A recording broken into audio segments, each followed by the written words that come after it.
There is a really useful iPhone shortcut called Set Appearance that lets you switch between dark mode and light mode with just one tap. Yes, you can set dark mode automatically, but sometimes you want to change it manually, maybe for better visibility, battery saving, or just personal preference.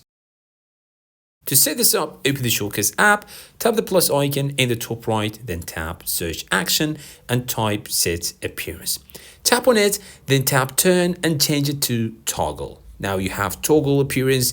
Before adding it to the home screen, tap the small arrow at the top to rename it and choose an icon if you want.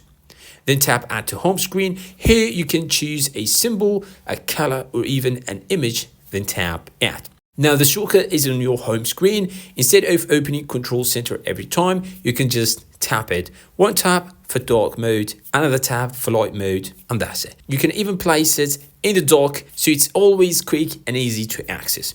What makes this even better is that you can add it to the lock screen.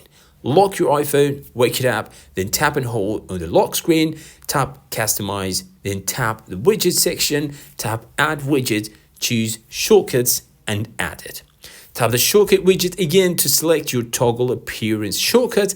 Now it's ready. Whenever you pick your iPhone, as soon as Face ID unlocks it, just tap the widget, dark mode, tap again, light mode. Simple, fast, and super useful. If you liked it, share with your friends. Thanks for watching, and I'll see you in the next one.